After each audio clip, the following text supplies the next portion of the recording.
Coming up on Chapman News, hate crimes are on the rise and an anti-Semitic attack hits close to home. It's coming down to the wire for midterm candidates. Is the blue wave losing strength? And you may have an earthquake fault in your own backyard. We'll have the latest information, that and more on Chapman News.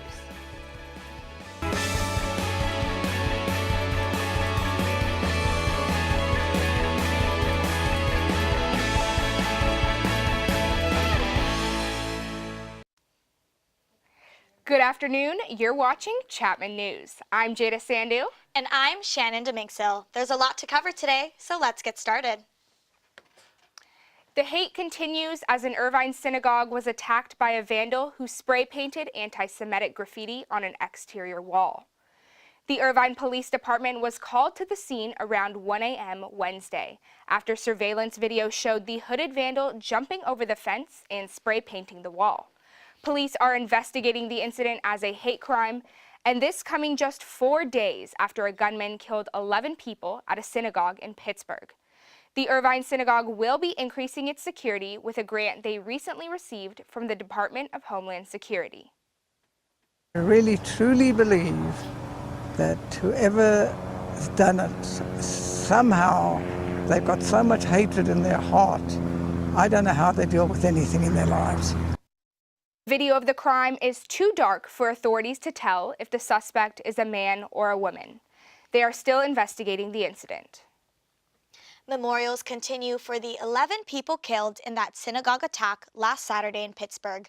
It was the worst single attack against Jews in American history. Nicole Zedek has our report. People all across the country are still in mourning after the deadliest attack on the Jewish community in American history. Last Saturday, a gunman opened fire during morning services at the Tree of Life Synagogue in Pittsburgh. Robert Bowers, the suspected shooter, stormed into the congregation during Sabbath services, killing 11 people while shouting, "All Jews need to die." Bowers had a rifle and handguns on him at the time of the shooting, but police say he had a license to carry and legally owned them. President Trump responded to the incident with several tweets, and later at a political rally in Illinois. We must stand with our Jewish brothers and sisters to defeat anti-Semitism and vanquish the forces of hate. That's what it is. President Trump made a visit to Pittsburgh on Tuesday to offer his condolences, but many people protested the president coming, with over 70,000 people signing an open letter from Pittsburgh-based Jewish leaders saying the president was not welcome unless he fully denounces white nationalism. Even though the incident was nearly 3,000 miles from Orange County, members of Chapman's Jewish community gathered Monday night for a candle-lighting ceremony hosted by 3 Jewish organizations on campus. Hillel, Chabad, and Students Supporting Israel joined forces to bring together Jews of all sects and religious beliefs. Let's put our differences aside, just like that monster came in. It didn't take into consideration who was what denomination of Judaism. So too today, we should feel like one and really be one, regardless of what we identify as or practice as, which synagogue we go to. Some students shared a similar message, encouraging others to band together during times of hardship. I think my message to the Jewish community right now would be to stand strong and to stand united and to watch out for your brothers and sisters and to always remember. Just keep each other in our hearts and in our memories. Despite this tragedy, the Jews remained resilient, and we forever remain resilient. And despite the fact that this keeps on happening, and every single time we say we'll be stronger, we'll be more united, that actually does happen to be the case. We'll always be more stronger, we'll always be more united. After the ceremony, mourners were encouraged to give tzedakah, or charity, that will be donated to the Tree of Life Synagogue in Pittsburgh. There was also a board where everyone could write a good deed, or mitzvot, that they would do in honor of those killed during the shooting. The way that we're stronger is by adding and doing what makes us Jews as Jews, which is doing another mitzvah, caring for another. The way to combat bad deeds, evil deeds, monstrous deeds like this individual did is by doing good deeds. So showing the world we're resilient, and the way we're going to express our resilience is by adding goodness and kindness in the world. Like daily mitzvot is that's crucial because they may seem like minuscule things, but I promise you people remember them. And that little instance could really change the course of action in someone's life. different things could have changed the course of action of a life of someone that may commit something that is atrocious like this. As Jews across the country continue to grieve, they are making their voices heard by standing together, doing good deeds, and lighting candles in memory of the 11 lives lost. Reporting for Chapman News, I'm Nicole Zedek. A new service by the ADL, the Anti-Defamation League, says anti-Semitic hate crimes are on the rise. There was a 57% increase from 2016 to 2017, and for the first time since 2010, an incident occurred in every U.S. state. New York, the state with the biggest Jewish population, had the most number of hate crimes, and California was second. According to the 5th annual Chapman American Fears Survey, government corruption is America's top-rated fear for the 4th year in a row. The survey collects responses from more than 1,000 randomly selected adults across the U.S. and also revealed that terrorism is no longer in Americans' top 10 fears. In 2016, 2 out of the top 5 fears were terrorism-related. Another big shift was seen with environmental issues. In 2016, none of the top 10 fears were environmentally related, but now 5 of them are, with water pollution coming in at second place. In 2016, the president used the fear of immigration to help get him elected, and he's doing it again, warning about the so-called caravan of immigrants fleeing Honduras for the U.S., even though they are 900 miles away. Just this week, he announced he's sending an additional 5,000 American troops to the Mexican-U.S. border. Sabrina Santoro has our story. President Donald Trump announced Thursday his plans to revamp the U.S. asylum system, but did not give specifics on what he would change. My administration is finalizing a plan to end the rampant abuse of our asylum system. It's abused. Trump says he'll issue an executive order sometime next week, which will also include ending what he calls the catch and release immigration program. We're going to catch, we're not going to release. They're going to stay with us until the deportation hearing or the asylum hearing takes place. And on Thursday, just 5 days before the midterm elections, the president tweeted an anti-immigrant online campaign video blaming Democrats and suggesting, without evidence, that a U.S.-bound caravan of Central American refugees and migrants includes murderers. It comes as the president makes a number of false claims about the group of asylum-seeking Central American migrants making their way through Mexico. A lot of rough people in those caravans. They are not angels. You have caravans coming up that look a lot larger than it's reported, actually. I mean, I'm pretty good at estimating crowd size. It's a lot of young people, a lot of young men, and they have been doing this, they're pushing the women right up into the front. But President Trump admitted last week that he does not have the evidence to support his claim that Middle Easterners are part of the caravan. There's no proof of anything. There's no proof of anything, but they could very well be. Sabrina Santoro, Chapman News. The Mexican government estimates that the caravan from Honduras has dropped from 7,000 to about 4,500 people. Those that remain are still about 1,000 miles away from the U.S. border. The elections are just 4 days away. Midterms are often called a referendum on the current president, sort of a report card. The Democrats are campaigning hard to take back the House with their superstars Barack and Michelle Obama and even Oprah Winfrey. President Trump says the election is about him, and he's holding more than a dozen rallies to support local Republican candidates. There's also a lot at stake right here in California. Didi Drogi reports. Election day is only 4 days away, so let's take a quick look at the major races on your California ballot. In the race for California's governor, GOP candidate John Cox is running against Lieutenant Governor Gavin Newsom. In his campaign, Cox says that California's, quote, political class has made the state unaffordable and unlivable. Newsom, on the other hand, is optimistic for the state and views it as an alternative style of leadership against the direction of the rest of the country.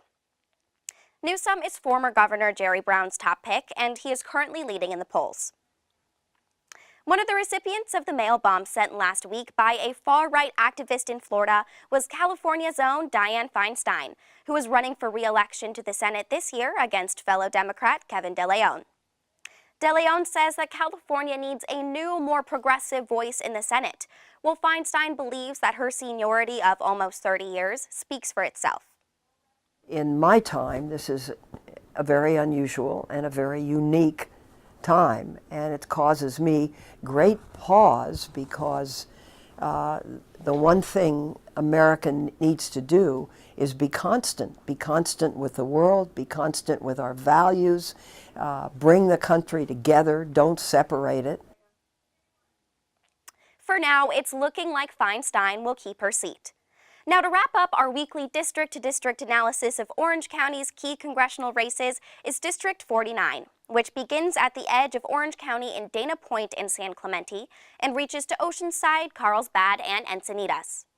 District 49's congressional candidates are running to replace incumbent Representative Darrell Issa, who has held the position since 2003.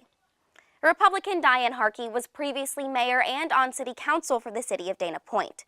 Harkey supports lowering tax rates for working families, small businesses, and millennials, and she is a strong advocate for veterans. She believes in stronger border security and a reform of the visa program, but does support DACA candidates staying in the country. Harkey has served District 49 for nearly 30 years, and this seniority might be enough to beat out her opponent. I also grew up in California, and I love this state. It gave me my opportunity between the community college system and the UC, where I graduated as an adult, worked my way through school. It was just a marvelous experience that I don't think I would have had anywhere else. So I want to be sure that those opportunities are preserved for those that come after us and that those that are around now trying to do the same thing. Democrat Mike Levin is an environmental attorney advocating for clean energy and more sustainable power, Medicare for all, and affordable higher education.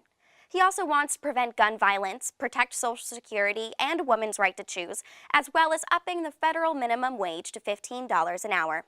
Well, I want to roll up my sleeves from the very first day and hit the ground running, working with the local, state, and national community leaders, environmental leaders, and others to really figure out a solution to get that waste off the coast. I think it's the critical local issue in this campaign. He is more of a political newcomer to the district, so for now, it's looking like Harkey will take this seat. Orange County has the power to change the balance of power in Washington, which means casting your ballot has never been more important. On Tuesday, the closest poll to Chapman's campus is the Sunlight Christian Center on Glasell Street. Find out more about where and how to vote at ocvote.org, and find out more about your propositions and candidates at ballotpedia.com. I'm Dee Dee Droege from our Political Center. Back to you ladies at the desk. Thank you, Dee Dee. And joining us now is Dr. Mike Moodian, an expert on politics who teaches in Chapman's Integrated Educational Studies program. Dr. Moodian, thanks for joining us again. All right, thanks for having me. Yeah, of course. Now, you were on Chapman News exactly a month ago, predicting rosy days ahead for the Democrats, the so-called blue wave. Do you think that this has changed, or do you still feel this way? That's an excellent question. A lot has happened in the past month. A month ago, we were in the heels of the Kavanaugh confirmation, and since then, we have the caravan, we have a variety of other issues, these horrible acts of hatred that we've seen across the country with the pipe bombs that have been sent in the mail and the synagogue shooting. So it's complex, and it's a tough question to answer. If you look at the momentum that the Democrats have built, this goes back to November of 2016, the day that Donald Trump won. This resistance movement started, and the Democrats have been building this momentum during the past 2 years. However, on the other hand, what the president is doing right now is he really is doubling down on this very hardline stance toward immigrants. So what's he trying to do? He's talking about an executive order that does away with birthright citizenship and many other factors. What I believe the president is doing is he is trying to really appeal to those Republican voters in the battleground districts to try to secure the Republican vote. So it's hard to say. I do think that nationwide there are going to be a lot of gains in the House for Democrats, but it's a battle right now. Yeah, absolutely. The battleground definitely is present. Now, this morning, new economic indicators were released. There were 250,000 new jobs within the last month. How does this good economic news affect the election and the support for President Trump moving forward? That's an excellent question. Most presidents and parties love when the economy is strong. If you look back in the early 90s, George H.W. Bush, in the aftermath of Desert Storm, had extremely high approval ratings. Then the economy tanked. We were in the middle of a recession. He was gone after one term. The next president, Bill Clinton, survived, an impeachment and a lot of attacks because the economy was strong and people were generally happy with the president at the time. That doesn't apply to Donald Trump. Donald Trump, during the last 2 years, has been president during a time of a relatively strong economy. People's 401ks have been doing well. Unemployment has been relatively low.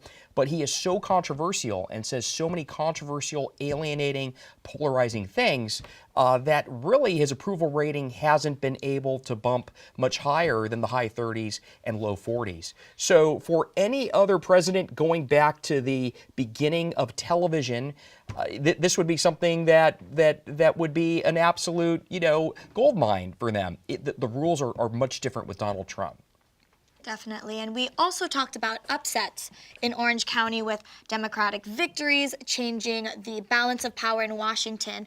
Is that still going to happen, do you think? I do disagree on one point. Dee, that was an excellent report that Dee just gave. I do disagree on the Mike Levin, Diane Harkey race. All of the polling that I've looked at shows that is a race that I think Mike Levin's going to win, and that's going to be a big victory for Democrats, because that has been a long time Republican seat. That Darrell Issa has been in for many years, and that has been a seat that Issa has barely won the last couple of elections. He barely beat Doug Applegate last year. I also think that there are 3 other battleground congressional districts in the county that are all toss-ups. Katie Porter, Mimi Walters, Dana Rohrabacher, Harley Ruda, and then also there's the race between Cisneros and Young Kim. They literally could go either way. It's going to be hard for Ruda in the 48th because Republicans have about a 10 percentage point advantage in that district. But I think all of these seats are truly up for grabs. And as I mentioned a month ago when I was here with Professor Smoller, to even talk about seats in Orange County being up for grabs and for there to be a viable shot at a Democrat winning one or more of these seats, that would have been unheard of in years past. It truly reflects a changing Orange County. Perfect. Absolutely. Well, thank you so much All right. for joining us again. A lot of things are shaking up the elections in California. And you know what also is shaking up things in California? Earthquakes. Let's go live to reporter Sabrina Santoro with more updates.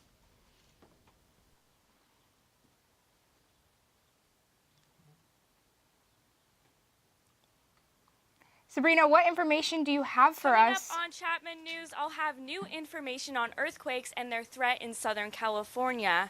Plus, I'll tell you if there could be a fault line under your dorm. Stay tuned.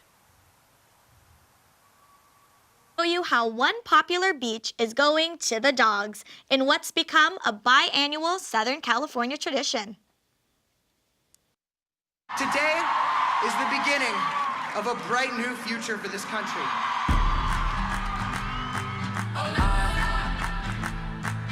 Won't live a life on my knees. The voters are coming. I am the savior. We are the savior.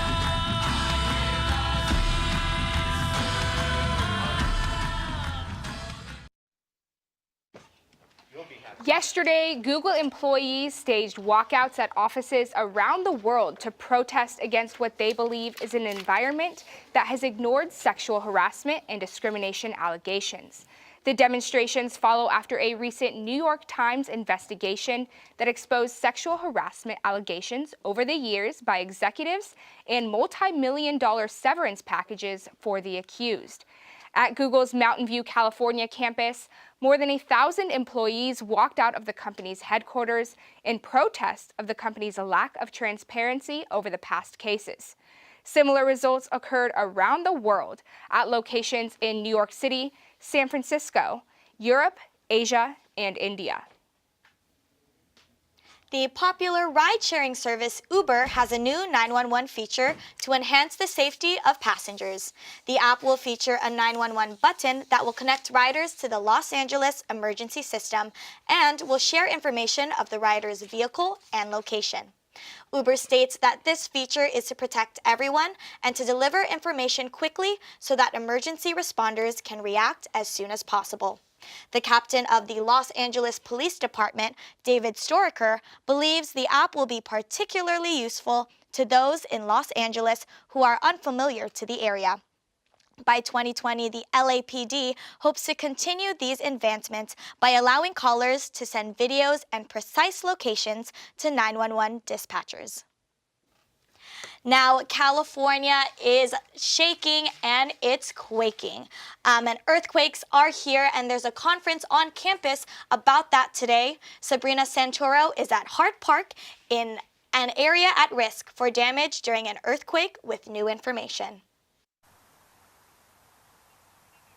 That's right, guys. I'm here at Hart Park, which is about a mile from Chapman's campus, while the nearest fault lines are about 10 and 20 miles away from Chapman's campus. We are in a liquefaction. We're in a liquefaction zone, and that basically means that the ground underneath us can turn into quicksand, which means that the ground is not just shaking during an earthquake, there's also a risk that it is breaking as well. And seismologists have said that California is due for the next big earthquake, possibly overdue. They don't know when the next earthquake will hit, but they have pinpointed where it will be, somewhere along the San Andreas Fault. Now, as for when, we can't really predict that, but they have left that job up to artificial intelligence. Seismologists and the feds have spent upwards of $38 million developing an app called Shake Alert, and that app will help people be alerted to when there will be an earthquake, giving them a couple seconds advance notice to prepare to brace themselves. Now, if you're looking to get prepared for the next big earthquake now, head on over back to Chapman's campus in Arduous Forum, where they're doing a preparedness workshop. It's going on until 5:30 this evening. Back to you guys in the studio. Thank you so much, Sabrina. It's always important to be prepared, especially for not just earthquakes, but any types of natural disasters. Right now, there's actually one city under the water. Natalie Rawson has more. Thank you, Jada. Breaking news out of Venice, Italy, where the lagoon city has been overwhelmed by floods. Strong winds and high tides caused the worst flooding the city has seen in more than a decade, almost 61 inches above sea level. The tourist destination has been subject to more floodings with oceans rising due to climate change. But the flood barrier projects were not yet completed when the water swept into the city. Officials are warning that these saltwater damage may cause significant damage to the historic buildings and ancient landmarks throughout Venice. The 1,000-year-old mosaic floors were covered in water for over 16 hours, which is estimated to have aged them at least 20 years.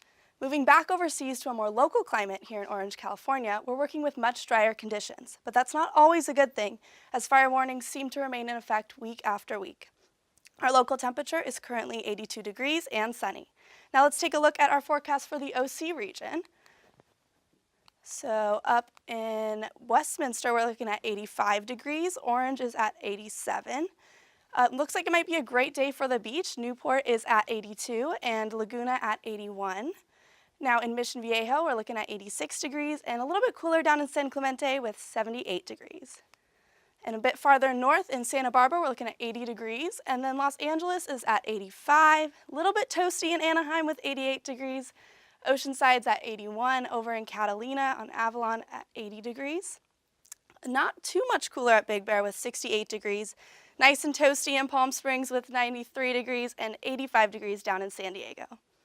As for our 5-day forecast, today we're looking at 86 degrees and sunny with a low of 58, and it looks like those high temperatures are going to continue through the weekend with 86 degrees on Saturday and 82 on Sunday, again with the low in the high 50s. And it looks like we will cool down a bit as we move into next week with 76 degrees on Monday and 75 on Tuesday.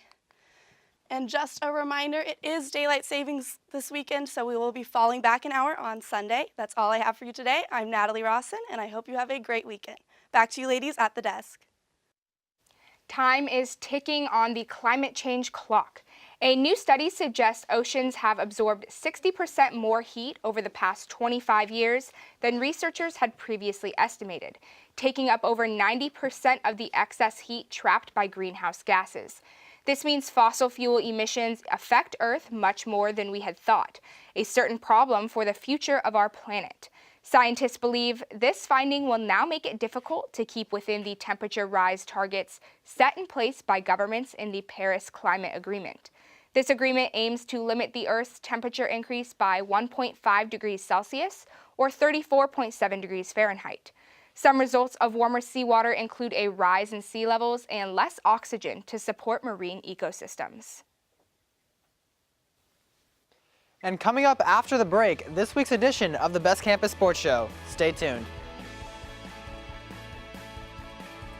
Today is the beginning of a bright new future for this country.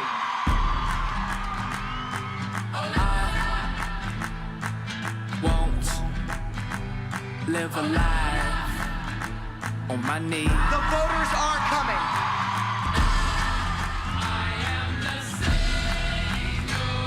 We are the savior.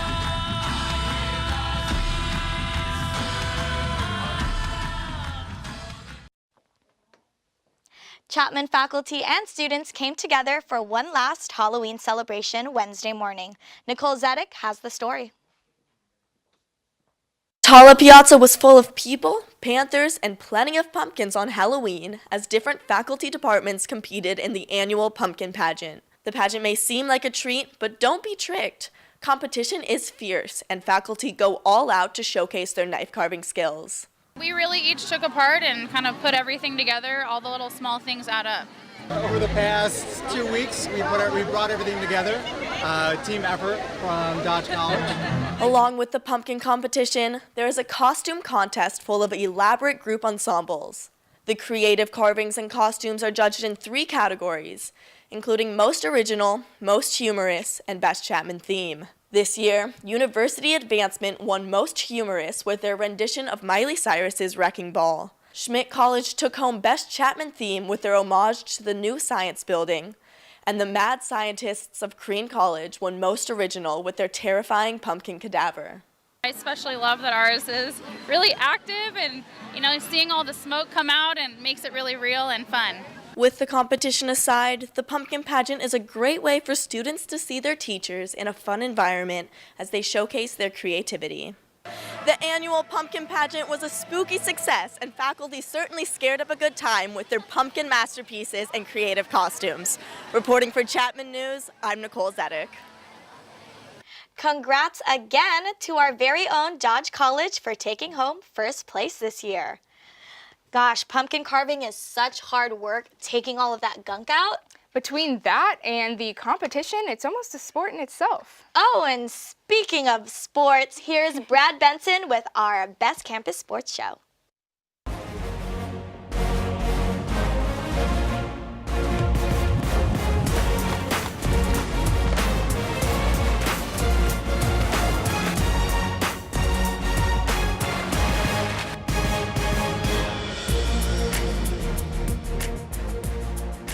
Hey everyone, welcome to this week's edition of the Best Campus Sports Show. I'm Brad Benson. Last Saturday night, the Chapman football team took on Pomona Pitzer for an important SCIAC conference game that had potential playoff implications. Let's take a look at some of the highlights.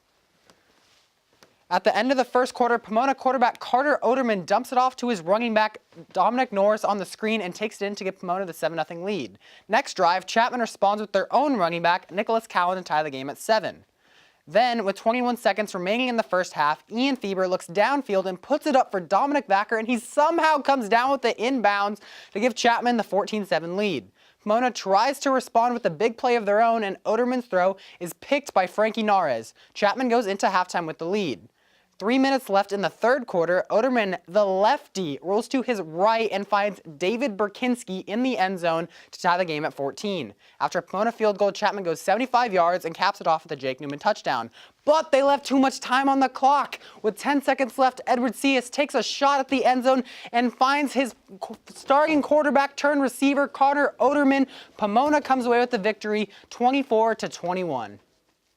The playoffs seem like a long shot at this point, but they still have 2 games left this season, and tomorrow they're at Claremont Mudscripts, and they have their final home game next week here against Laverne. Speaking of Chapman teams and the playoffs, the Chapman soccer team advanced to the playoffs thanks to the help of their goalkeeper Chandler Simmonsma. I met up with him for this week's edition of Athlete of the Week. I'm here with Chandler Simmonsma. He's a goalie on the soccer team, so today we're going to have a little penalty shootout. You ready? Yeah, I'm ready. All right, let's go. That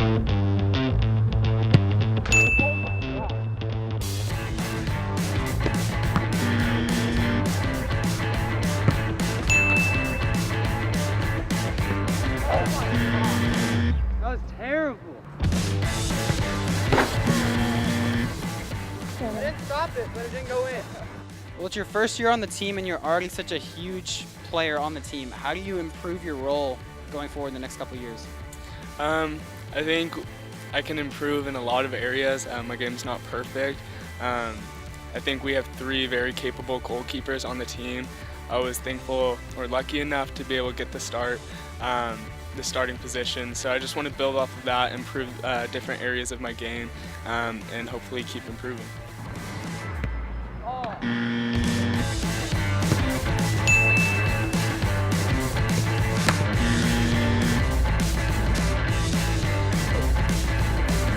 It's just not my day. All right, so you're back here in the goal and you're all by yourself, oftentimes not much action going on. What do you do to keep your mind on the game? Communication is the biggest thing. It helps organize the team and it helps me stay focused in the game. So anytime I'm not getting action, I like to say talking a lot, which will help me stay focused and will help the team stay organized. So.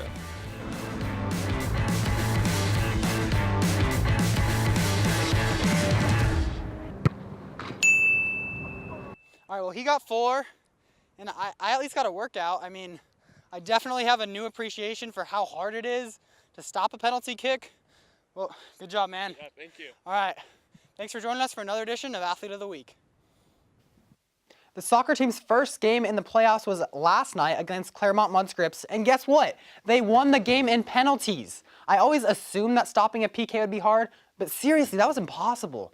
I have no idea how goalkeepers can stop them, but Chandler somehow can. And thanks to the help of Chandler, Chapman came away with the victory, and the team advanced to the conference championship and will play at Occidental tomorrow night at 7. I also don't know how one person can be so good at gymnastics. Well, Simone Biles is. She won the gold for all-around during the Rio Olympics back in 2016. Well, she keeps on winning. This week, she competed at the World Championships in Doha, Qatar. She was hospitalized the night before preliminaries with kidney stones and had 4 major point deductions in beam, vault, and floor exercise. Despite all of this, she still won the gold. She's the first woman ever to win 4 all-around gold medals. Now, I might not be able to do flips like that, and I'm not an Olympian, but I can do a front handspring, and I was in the Junior Olympics. And I also used to play baseball. And speaking of baseball, baseball season's officially over. The Red Sox won the World Series Sunday night for the 9th time in team history. Let's take a look at the game-winning pitch. Boston organization has been well run for a long time now. From the top on down, here comes a 1-2 pitch. Red Sox win the World Series. 5-1 the final tonight. And the best team in baseball wins it all in 2018. Now, I know a lot of people here in LA aren't going to be too happy about that, but hey, you can be like the Nashville Predators and Indianapolis Colts and put up a banner just to make yourself feel better. Well, that's all I got for you today on the Best Campus Sports Show. I'm Brad Benson. Be sure to tune in next week, same time, same place, and have a great weekend, everybody. Let's hear what Nicole has for us today in entertainment. Find out what lengths a person can go to land a few acting roles coming up after the break.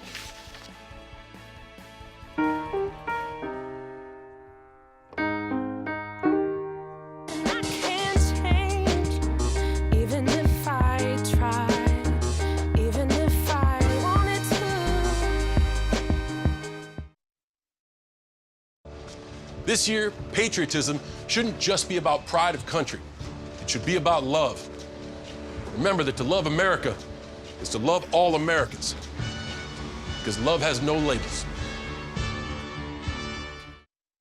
Bye-bye. Hi.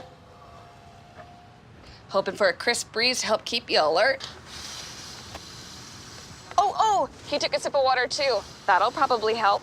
You were probably gonna turn down the radio too, so you could focus, right? Probably okay isn't okay. Right. If you see a warning sign, stop and call a cab, a car, or a friend. I think the water line is what really drove it home. I blew on him. I'm Nicole Zedek, and welcome back to another entertainment update. Halloween has come and gone, but photos are forever. Celebrities usually go above and beyond every year with their Halloween costumes. And the best part? When celebrities dress as other celebrities. Rita Ora looks like a rock star as she stepped out as rapper and singer Post Malone at the Kiss Haunted House party this past week. Her costume, of course, included Malone's facial tattoos, his signature grills, and his brown curly locks. What's good? I can't eat. It's right in my mouth. And Rita Ora wasn't the only one showing love. Joe Jonas dressed up as his fiance's Game of Thrones character.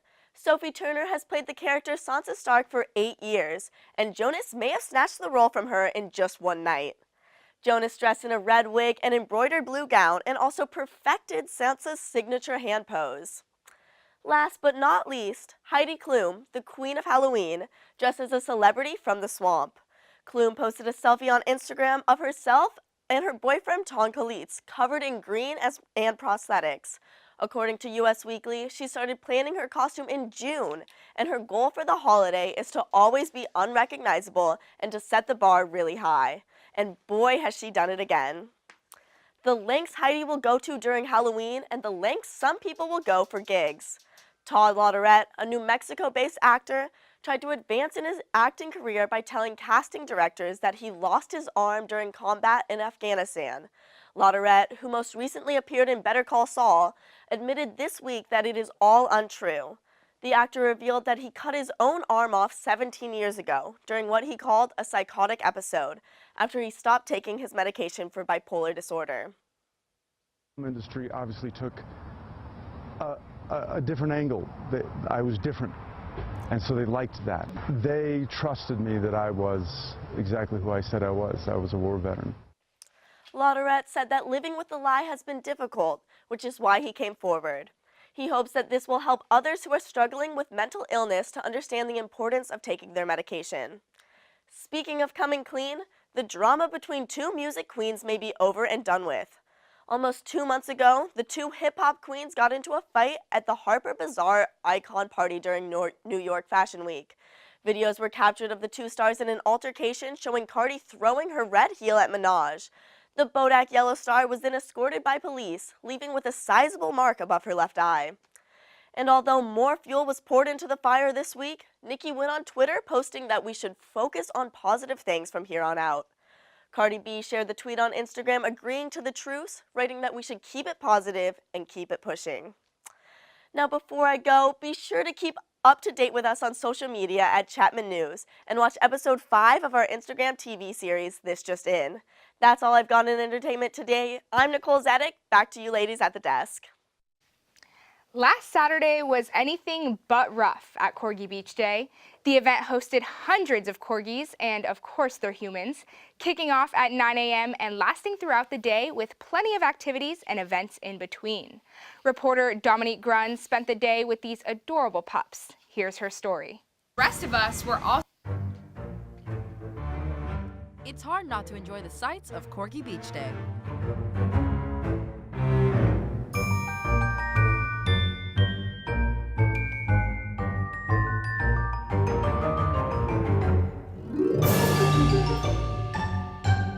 We met up with founder and co-owner Dan McLemore, who walked us through how the event came about 6 years ago with his wife and his dog, Pickles. Our dog, Mr. Pickles, actually had tore his ACL out and went through about a year's worth of surgeries to get better. And when he finally got healthy, we're like, let's have a little party on the beach to celebrate. And about 20 dogs showed up. It really just came from just having a little party on the beach, and it's grown to this. So we checked in with Mr. Pickles, who had a lot to say about the event. So I'm here with Pickles, the dog that started it all. Pickles, do you have anything to say about Corgi Beach Day? Great answer, I think so too. And Dan's favorite part? Hands down, Corgi Limbo is my favorite event, favorite part of Corgi Beach Day. But that's not all that was lined up for the day. There was also a costume parade. Who's ready for the costume contest?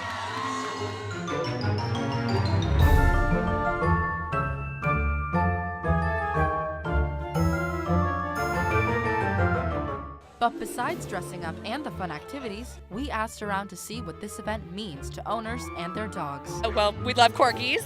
Loving all of the corgis coming together and seeing them be able to be like free and play. Even the Chapman community came out to play. And my favorite part? Getting to play with all the corgis. Reporting from Corgi Beach Day, I'm Dominique Grunn, and this is Bowie. Back to you guys at the studio. Corgi Beach Day is open to the public, so you can bet I'll be at the next one. Corgis are so cute. Makes me want one of my own. Oh, I wish I had a dog. But thank you so much for watching. Make sure to log on to our website, chapmannews.tv, to see all of our episodes, Chapman Newsies bios, and top headlines. And make sure you also follow us on Facebook, facebook.com/Chapman News, Twitter and Instagram at Chapman News, and YouTube at youtube.com/Chapman News. Thanks again for tuning into our show. I'm Shannon Dominxil. And I'm Jada Sandu. Have a great weekend.